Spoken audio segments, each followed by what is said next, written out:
તો આમાં કયા કયા ઇન્ગ્રેડિયન્ટ્સ લીધા છે? આ લેબનીઝ રેસીપી છે એટલે એના અંદર કાબુલી ચણાનો યુઝ કર્યો છે અને બીજા સલાડ માટેના ઇન્ગ્રેડિયન્ટ્સ અને મસાલાઓ છે. ઓકે, કેટલી વારમાં બની જશે આ? બસ 15 મિનિટમાં થઈ જાય છે. અચ્છા, સ્ટાર્ટર છે એટલે ઓફકોર્સ આપણે ફરી એકવાર દર્શકોને કહેते કે એ ટેમ્પટિંગ હોવું જોઈએ, ટેસ્ટી હોવું જોઈએ, ઇઝી બની જાય હોવું જોઈએ અને ઇઝી ટુ હેન્ડલ હોવું જોઈએ, રાઈટ? તો સ્ટાર્ટ કરીએ એક લેબનીઝ ડિશ. બરોબર. સૌથી પહેલા આપણે એનું સ્ટફિંગ બનાવી લઈએ. ઓકે. સ્ટફિંગ માટે ચણાને છે ને રાત્રે મેં પલાળી દીધા છે અને પછી સવારે થોડુંક સોડા નાખી અને બાફી લેવાના છે. ઓકે. અને જનરલી આપણે છોલે માટેના બધા બાફી એના કરતા થોડાક વધારે બાફવાના છે. અચ્છા, કેટલા લીધા છે? Around 4 tablespoon. ઓકે. પછી એના અંદર આપણે નાખીશું હંકડ બાંધેલું દહીં નાખવાનું છે 1 ટેબલસ્પૂન. લાલ મરચાંનું પાવડર 1 ટીસ્પૂન, 1 ટીસ્પૂન લીલા મરચાં,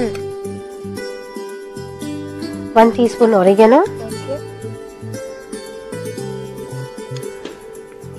1 ટીસ્પૂન કાળા તલ.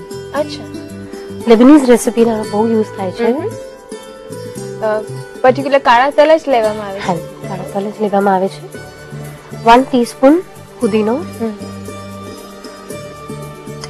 હવે આને આપણે બરાબર મિક્સ કરી લઈએ. ઓકે. સ્વાદ મુજબ મીઠું. હવે આને આપણે બરાબર મિક્સ કરી લઈએ. ઓકે. આ ચણાને છે ને થોડા હાથેથી મેશ કરી લેવાના છે. ઓકે. તમારું નામ અર્બન સ્પાઇસ આપ્યું છે, તો શું રીઝન છે અર્બન સ્પાઇસ કેમ આપ્યું છે? હા, એકચ્યુઅલી આ અરેબિક રેસીપી મતલબ લેબનીઝ ફૂડ છે. ઓકે. અને આના અંદર જે મસાલા યુઝ થાય છે જેવી રીતે કાળા તલ આપણે બહુ યુઝ નથી કરતા, તો આ જે અરેબિક રેસીપીના જે મસાલા યુઝ થાય છે આપણે એમાં યુઝ કર્યા છે એટલે એનું નામ અર્બન સ્પાઇસ મૂક્યું છે. ઓકે. બહુ મેશ નથી કરવાના અને હલકા મેશ કરવાના છે. સ્ટફિંગ મિક્સ થઈ ગયું છે. સમોસા પટ્ટી છે એમાં સ્ટફિંગ સ્ટફ કરું. અચ્છા, આ રેડી મળે છે એ જ લીધી છે? હા, રેડી મળે છે. ઘરે રેડી કરી શકીએ છે ને? હા, કરી શકીએ છે. મેંદાના લોટની અંદર 1 ટેબલસ્પૂન 1 કપ મેંદાનો લોટ લીધો હોય તો એના અંદર 1 ટેબલસ્પૂન ઓઇલ નાખી દો અને 1/4 ટીસ્પૂન બેકિંગ પાવડર નાખવો બહુ જરૂરી છે. ઓકે. અને પછી ગરમ પાણીથી એને કડક બાંધી દો અને રોટલી કરી અને પછી તવી પર શેકી દો. અચ્છા, પછી યુઝ કરો. ઓકે. સ્ટફ કરશું.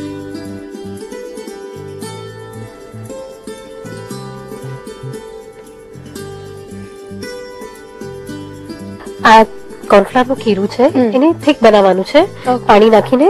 હવે આને આપણે સાઈડમાં પહેલા હું લગાડી લઉં છું. અચ્છા. જેવું એક એક લગાડીએ ને એટલે તરત જ એના પર પટ્ટી મૂકી દેવાની, નહીં તો સુકાઈ જાય. ઓકે, આ રીતે સીલ કરવાનું છે. અચ્છા. પ્રોપરલી પેક કરવાનું છે. જ્યાં એવું લાગે ને ત્યાં ફરીથી થોડું ખીરું લગાડી અને પછી પેક કરી લઈશું. ઓકે. અને ડ્રાય થશે એટલે પાછું એ થોડું સરસ સુકાઈ જશે. આવી રીતે છે ને એકચ્યુઅલી રેડી કરીને એને હાફ એન અવર મૂકી દેવાનું છે ખુલ્લું. ઓકે. એટલે ઓટોમેટિક એકદમ ફાઇન સેટ થઈ જશે.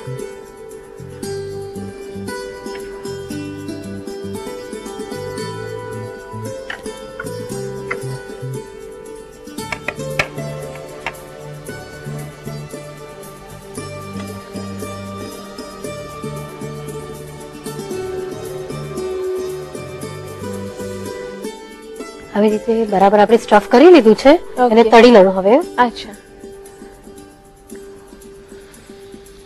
કેવા તળીએ છે આને? ગોલ્ડન બ્રાઉન કરશું. આ એક લેબનીઝ ડિશ છે, તો બીજા લેબનીઝ સ્ટાર્ટર્સ કેવા હોય છે? લેબનીઝમાં હમસ ને આવે છે પણ જનરલી બહુ ફેમસ નથી અને બહુ પોપ્યુલર નથી કારણ કે એનો ટેસ્ટ છે ને એકદમ અલગ હોય છે. હા, થોડો ટિપિકલ હોય છે. જેવી રીતે મેક્સિકન કે કોન્ટિનેન્ટલ સ્ટાર્ટર્સ એટલા બધા ખવાય છે ને એટલા બધા પસંદ કરે છે એટલું લેબનીઝ પસંદ નથી કરતા લોકો. ઓકે. હવે આને કાઢી લઈએ.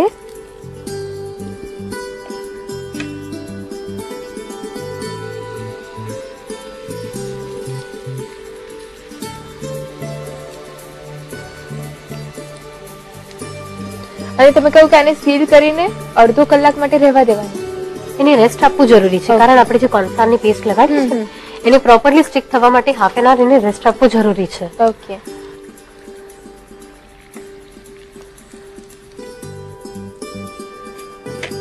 તળાઈ ગયા છે.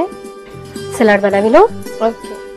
સલાડ માટે 1 કપ કેબેજ, ગાજર, છીણેલું લઈએ છે.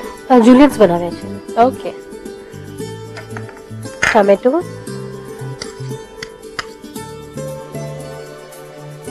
કેપ્સિકમ. ટામેટા કેટલા લઈએ છે? ટામેટા, કેપ્સિકમ, ગાજર, કેબેજ એ બધું મળીને 1.5 કપ લેવાનું છે. ઓકે. પુદીનાના પત્તા 2 ટેબલ સ્પૂન. હવે આના અંદર નાખું છું મસ્ટર્ડ પાવડર 1 ટીસ્પૂન, કાળા તલ 1 ટીસ્પૂન, લાલ મરચું 1 ટીસ્પૂન, મીઠું સ્વાદ મુજબ. ઓકે. 4 ટેબલ સ્પૂન ટમેટાનો સોસ.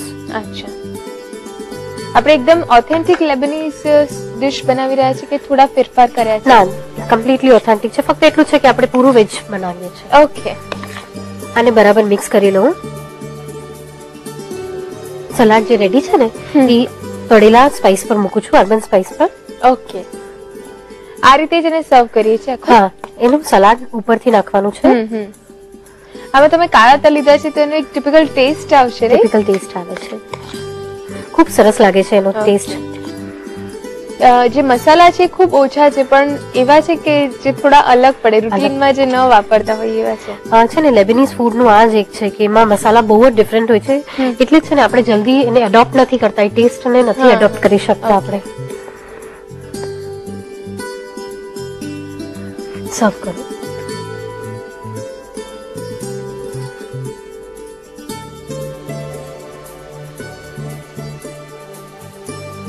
હવે એના પર પુદીનાના જે પાન છે એ મૂકું છું.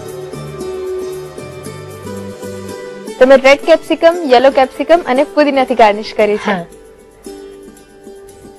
તૈયાર છે અર્બન સ્પાઇસ, જેને કોઈ પણ ડ્રિંક સાથે સ્લેશિસ છે, એક ક્વિન્ચસ બનાવી દો, વેલકમ ડ્રિંક બનાવી દો, મોકટેલ, કોકટેલ બધા સાથે બહુ અમેઝિંગ લાગે છે. ઓકે.